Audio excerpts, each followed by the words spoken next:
Assalamualaikum warahmatullahi wabarakatuh. Gus Puat ngamuk, ngatain Raffi Ahmad monyet.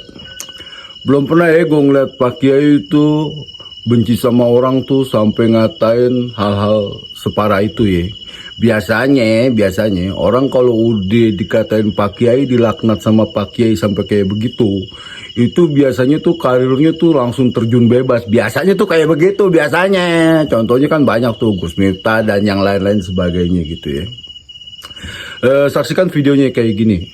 Sabtu kemarin katanya utusan khusus Presiden bidang generasi muda yaitu artis Raffi Ahmad mendatangi Rizik Syihab dan katanya minta nasihat. Komentar saya, dasar monyet loh. Apa kamu nggak paham, Raffi? Siapa Rizik Syihab? Rizik Syihab itu kan imam besar FPI. FPI itu Gus Dur bilang organisasi bajingan.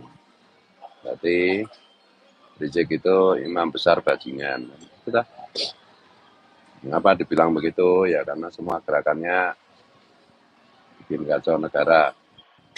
Dia mencita-citakan khilafah Islamiyah di Indonesia.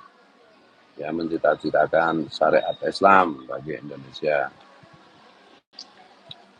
Dia mendukung ISIS, organisasi teroris internasional. Sekaligus dia ditengarai bonekanya intelijen barat untuk mengacau Indonesia. Anak buahnya sampai hari ini kelakuannya bisa dilihat. Jadi Rizik Syihab itu bagi saya adalah Syekhul Akbar untuk bidang caci maki dan perusakan generasi muda serta radikalisasi generasi muda. Kalau kamu Raffi Ahmad sudah diberi kehormatan Pak Prabowo sebagai utusan khusus generasi muda, kamu datangi Rizik, tanya kamu minta nasihat. Ya ini mencoreng Pak Prabowo. Aneh aja saya melihat ini. Begitu kuat kehendak Prabowo untuk menegakkan Pancasila, Bhinneka Tunggal Ika, NKRI, Undang-Undang Dasar 45. Tapi kok ya satu dua oknum di sekitar beliau ini kok kelakuannya kayak monyet seperti Raffi Ahmad. Kemarin si Miftah, kemarin siapa lagi. Saya cuma kasihan aja sama Pak Prabowo. Kalau kelakuannya kayak begini. Kalau kemarin juga dipersoalkan juga kan istrinya si Raffi yang di Singapura yang norak itu. Juga bisnisnya Raffi Ahmad yang tiba-tiba meledak itu. Banyak orang yang curiga itu bagian dari money laundering. Kemarin juga mau bikin bisnis di Nungkito yang diprotes oleh masyarakat karena merusak lingkungan. Meskipun dia akhirnya mengundurkan diri. Jadi kelakuan-kelakuan monyet seperti ini harusnya dihentikan lah. Kasihan Presiden, kasihan rakyat Indonesia. Kasihan juga yang selama ini sudah mencurahkan pikiran tenaga, mempertaruhkan nyawa untuk menjaga bangsa ini dari diobok-obok intelijen luar dalam bentuk diradikalisasikan, diterorkan, seperti yang dilakukan oleh teman-teman Densus 88 dan BNPT. Ya kamu kalau bodoh itu ya bertanya lagi, Raffi. Saya kalau goblok itu yang memalukan gitu. Terkenal, populer, kalau pekok ya seperti ini. Aku kalau udah menyangkut radikalisme, menyangkut harga diri bangsa, menyangkut ideologi bangsa, Pancasila dan Undang-Undang Dasar ini aku langsung naik gitu ya. langsung naik. Makanya saya pakai kosakata monyet. Udah halus. Kenapa saya pakai kosakata monyet ya? Saya kembali kepada Al-Quran. Ya, karena Allah kan berfirman, kunu kirodatan khosiin. Jadilah kalian monyet yang buruk karena kelakuan kalian. So, itu ya si Raffi Ahmad. Yang kenal sama si Raffi Ahmad ini, bagikan video ini, potongkan video ini Raffi Ahmad dengan melakukan mendatangi di Rizik Syihab itu ya. Saya bilang komentar saya monyet loh.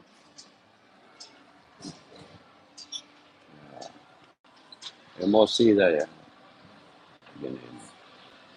Dan ya kalau orang-orang kayak gini dibersihkan aja Pak.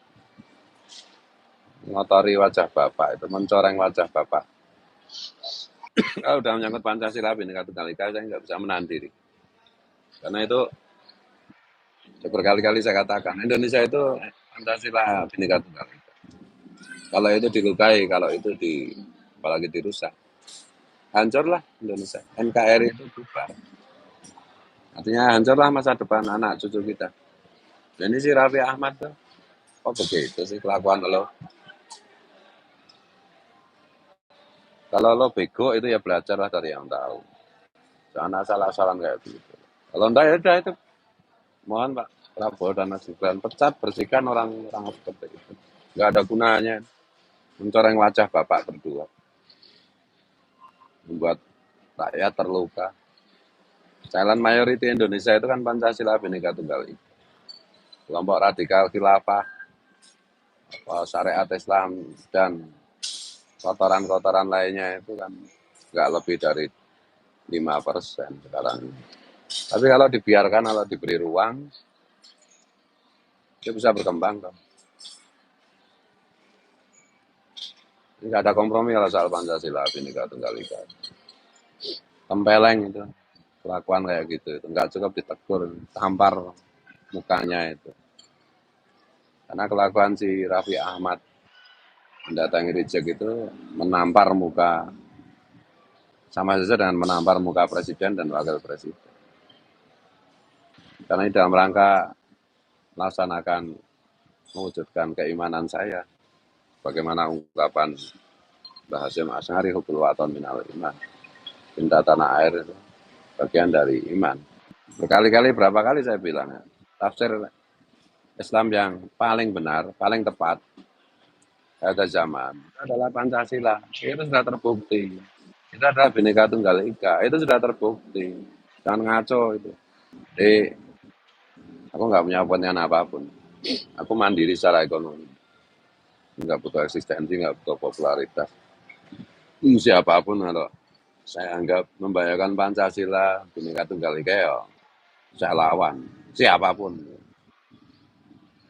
Kalau gue sih kagak aneh. Kalau gue tuh nggak aneh Raffi Ahmad itu main ke Rizik Syihab. Kata Pak Kiai sendiri ya, orang itu tuh akan bergaul dengan yang satu frekuensi.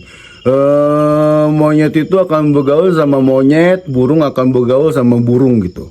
Penyakit yang meresahkan masyarakat sekarang nih ya, kayak terlilit utang pinjol, terus korupsi, kolusi yang melanda pejabat-pejabat dan yang lain sebagainya, dan urusan-urusan kemerungsungan dan yang lain sebagainya, pasti dia penggemar dan suka nonton Raffi Ahmad ini. Karena Raffi Ahmad ini nih kita kenal sebagai Raja Flexing Indonesia. Dia sering memamerkan kekayaannya, sering memamerkan hartanya. Gue dapet ini begini karena gue begini. Kalau gue lihat dari skillnya mah kagak pantas dia mempunyai harta kayak gitu ya, kayak gitu gedenya. Dia tuh bisa kayak begitu tuh karena deket sama Nurudi Salim itu tuh. Kalau nggak salah anaknya Antoni Salim ya, yang sekarang lagi ada masalah tuh proyeknya tuh di PIK 2. Dengan dia datengin Rizik Syihab, itu tuh prediksi Pak Kiai itu ya mengenai ada Habib di situ, ada struktural NU di situ, ada Aseng di situ di PIK 2 apa segala macam, itu terbukti gitu loh. Jadi Raffi Ahmad ini nih bikin masalah tuh udah terlalu banyak di bangsa gue. Udah saatnya lah kita tuh jangan tonton channel-channel flexing kayak begini lagi. Udah kita hidup natural aja, kita hidup sejahtera, kita hidup makmur. Bener kata Pak Prabowo, negara yang kuat itu tuh harus ada tentara yang kuat. Tentara yang kuat itu tuh harus ada duit. Kalau negara mau duitnya banyak, rakyatnya itu harus makmur. Kalau rakyatnya mau makmur, gimana? Rakyatnya harus bahagia dan sejahtera. Caranya rakyat bahagia dan sejahtera, korupsi, kolusi, dan begal-begal preman-preman negara itu tuh dihilangin, dibersihin gitu loh. Nah sekarang nih dia ngedatengin biang kerok, kalau kata orang Betawi bilang biang kerok ya.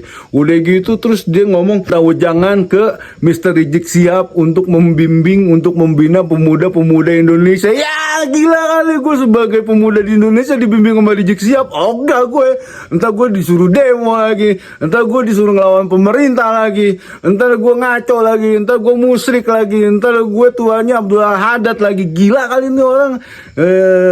Gue jadi emosi. Ya guru gue emosi, ya muridnya lebih emosi lagi gitu ya. Yang lebih sedih lagi nih, korupsi ini sekarang tuh udah melanda kemana-mana. Sampai sekarang tuh kepala sekolah, guru, apa segala macam, ASN, pejabat semuanya tuh kebongkar, blow up di zaman Pak Prabowo saat ini gitu ya. Kemarin tuh ada kasus yang mobil itu tuh yang arogan, dia tuh ngeles kayak bajai. Inilah itulah apa segala macam. Gue kerennya sama Pak Kiai ini, nggak peduli siapa itu yang ini. Gue itu independen di bidang ekonomi kata Pak Kiai. Nggak bisa ada yang mengintimidasi gue. Yang mengintimidasi gue berarti mengintimidasi Pancasila, mengintimidasi Bhinneka Tunggal Ika, mengintimidasi leluhur-leluhur gue, founding father gue, semuanya tuh yang cinta yang sayang sama bangsa Indonesia gitu. Kiai besar tuh ya, Mbah Mukhtar Mufti itu tuh ya, zaman ini adalah zaman pembalikan, dimana yang jahat akan ketahuan jahat, yang benar akan ketahuan benar gitu. Dan banyak orang-orang itu tuh ya yang mengkonsumsi channelnya Raffi Ahmad itu tuh jadi sedeng, jadi kepengen kaya buru-buru, pengen jadi kayak dia, banyak memuja-muja dia karena dia gini apa segala macam. Jadi ini kalau menurut gue yang namanya flexing itu penyakit masyarakat ya. Kita kalau lu setuju sama gue harus berhentilah nonton orang flexing gitu karena kagak bermanfaat gitu. Karena di dalam flexing itu tuh ntar ujung-ujungnya tuh wah yang kaya itu disayang sama Allah, yang miskin itu dibenci sama Allah, itu kayak begitu ntar ujung-ujungnya gitu. Jadi ada pengkastaan lagi, akhirnya ada kesenjangan sosial dan akhirnya kayak begini gitu loh. Feelingnya Pak Kiai itu keren banget kalau menurut gue. Di situ tuh ada tangannya Rizik Sihab di PIK 2 itu tuh. Sampai sekarang kita kan belum pernah dengar kan FPI turun ke jalan ngedemo PIK 2. Padahal itu kan proyek zolim tuh ya, ngerampas tanah rakyat lah. Inilah premanisme lah, itulah apa segala macam. Gue rasa tuh si Arsin tuh lurah desa Kohot yang kehet itu tuh kayaknya juga penggemar fans beratnya Raffi Ahmad gitu. Jadi kenapa Pak Kiai sampai ngeluarin kata-kata Raffi, lu kalau bego tuh belajar dulu sama yang lebih pinter gitu. Lu jangan malu-maluin dan mencoreng namanya Prabowo dan Gibran gitu loh.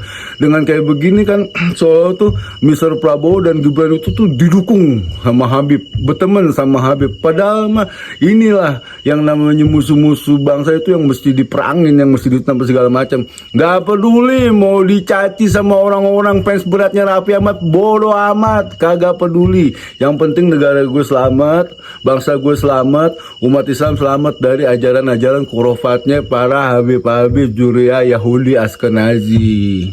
Ya udah gitu aja dari gue Bang Zaini. Assalamualaikum warahmatullahi wabarakatuh. Tetap semangat, tetap cerdas, dan tetap indah bangsa gue.